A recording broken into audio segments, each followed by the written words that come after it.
Hey there, welcome to the podcast. In this interview series, I interview Brandon Voss. And if you haven't seen the previous episodes, go back, check out the podcast, search Zach Calhoun Podcast, subscribe, and go back to the first episode where you can hear the entire interview where Brandon unlocks and reveals all his steps in his process as a professional real estate photography team. Thanks for being here. I really appreciate you. Make sure to subscribe, shoot us a review, and let's get to the interview. This episode is brought to you by CloudPano.com. Create 360 virtual tours, white label them with your own URL, add floor plans, dollhouses, upload to Google Street View. CloudPano.com is the #1 virtual tour platform. Get started today at CloudPano.com. Yeah. Right. That's And probably, then is that your biggest spend, you think? I mean, is the editors? per month, Yeah. next to photographers, Yeah. for sure. Okay. So those two are Yeah. your biggest spend. It's interesting because you're not like a lot of businesses will spend we spend a heavy amount on advertising. You know, we're on a software business, CloudPano. We want to go out and get customers wherever they're at. Come on to us. Sure. You have more like operational expenses, right? Which makes sense. Like you have people, you have editors, you're trying to basically close that window down or shorten that window down of deliverable, right? So how can I get the photos to them as fast as I can, make sure they're awesome. But I think you've really done a really good job figuring that out, by the way. I just want to Oh, hey, thank you. crushing it, bro. Good job. And I like to know that you like to look at what's next or the next market. Basically, is it based on getting a person who's there first, like a dude or girl who can shoot first? Is that the first step?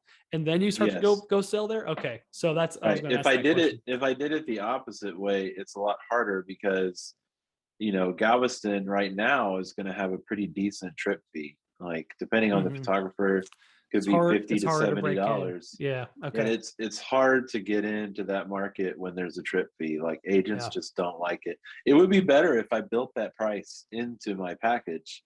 Yeah. Like they just when they see the words trip fee, they get real turned off. Like Because it's kind of unpredictable or you didn't see it coming or it's like, yeah, that makes right. sense. So let's talk about pricing for a second, because I know a lot of folks are probably trying to figure out ways to raise their prices. But to you, it sounds like you have this like base or core offer, this like break-in offer of just photos. And then it seems like, from what I can tell with the numbers and what you're sharing with me, it's very oftentimes folks are grabbing upsells to increase the quality of the product or just the overall average order value, right? So that seems common. Why not increase the base price, or is that a strategic number? Like you said, the 155 is pretty common to break into markets. Like, is that kind of the approach? Or like, give me like what's the, I guess, what is the when you tell a price to somebody, what's their reaction, and is that why you do it that way? Tell me your thought process there for pricing. So going up on price, I usually will go up about $5 a year, give or take. Okay. There can be a bigger jump. Like last year, we went up 15. But generally, it's like $5 a year will go up, and I do that annually. I've got Does this anybody puppy that's even? like trying to eat my Oh, speakers. it's okay. Does anybody even react to that at all? Like, do they even care if they're, Um, when you do that and you have as many agents that we have, like you're going to have a handful that don't like it, and they'll call me up, and then I'll tell them like, hey, this is just business. Like, I'm sorry. Mhm. I can, what I offer those people is I will grandfather the price if you want to pay in ahead of time in bulk. If you want to buy like 10 Okay, shoots, there you go. if you want to buy 10 shoots at our old price, you go ahead and do that. And then they'll Nice. usually be like, no, it's okay. We'll just do the one, so It's so funny. It's like when you ask them to spend more and you give them a chance to save at scale, they don't, they don't want to do it. It's just, no, it's the psychology of pricing. It's very interesting. Like if it's part of like their COGS, their cost of goods sold in the project, they're cool. And I'm not gonna think about it. But if it's like an upfront thing where they got to invest in their business, oh hot dang, now they got to sure. really consider it. It's only $5 more. My gosh, that's funny. I'm sorry. I'm just kind of just ranting over Yeah. this from my own Yeah. experiences. But um, Well, anyways, this has been awesome, bro. I think I've really loved hearing all this. You do raise prices, but you do basically have this. It seems like a very strategic pricing model based on what you see in the market that just works, right? So your master plan sounds like is to go after markets kind of one at a time, like spread yourself out wider. Does that sound right? It does. Okay. And to go back and answer your other question about how people react to the price. Our price in this market is, we're not the most expensive out there, but we're one of the most expensive. Hmm. And I would say the going rate is closer to $100 to $120 a shoe. Hmm. So the fact that we're 155 is sometimes a tough pill to swallow, especially when they find out there might be a small trip fee, there might be a fee for greening up the grass on 20 images or something like that. Okay. But when, again, that brings me back to my original spiel of, hey, we're premium. You wanted premium. This is what you get. Yeah. So we just kind of harp on that. Yeah. Makes sense.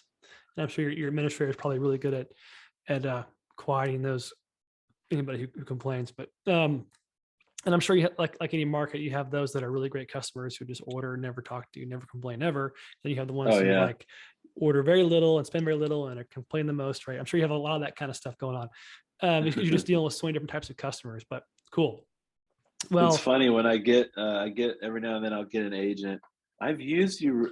You're the only photographer I've used for the last like 5 years, and I'll be like, "Wow, that's awesome!" And while they're saying that, I'm like, "Tappy do tap tap tap," and then I'm like looking at it, and I'm like, "They've used us 3 times so they're very in the low last volume. 5 years," so they're Yeah. just low volume, and Yeah. and it's not to say I don't appreciate them. Obviously, I do.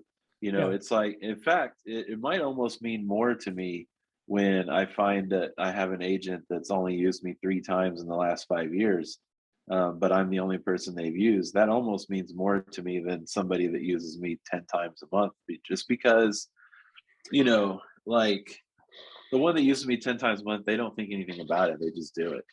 The Yeah. other one, they've probably done a lot of research. They've really mulled this over. They've simmered on it. They've decided that it's best to spend that money and invest in this marketing. So, but dollars and Cool. cents wise, yeah, I love the 10 times a month guy.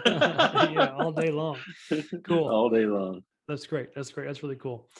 So what's next, man? Like, what are you going after world domination? Or are you gonna keep things kind of how they are, slow growth over time? What's next for you? I really would like to get down into Galveston and farther out to Baytown, Beaumont, and then I'll probably start going the opposite direction. I feel like going to those markets is a little easier than, say, going west and going to like Austin, San Antonio, stuff like that. Just because the bigger cities out west of Houston are saturated just like we are. But Mm-hmm. if I go to like Galveston, Beaumont, Baytown, Anahuac, those smaller places, they don't have anybody that offers what we offer. So those are easy markets to get into. So yeah, but as far as the world, well, I'll probably stick to this region. Cool. That's great. Hey, I like that plan. You got to figure it out. You got a kind of well-oiled machine. Even your strategies for how you go after those markets makes sense to me. Recruit somebody and then start to bring agents, and I'll just kind of you're just the matchmaker, bro. Right into your operation. Oh, that's really cool. Awesome. Well, thanks for sharing. I mean, I think it's super helpful for a lot of people.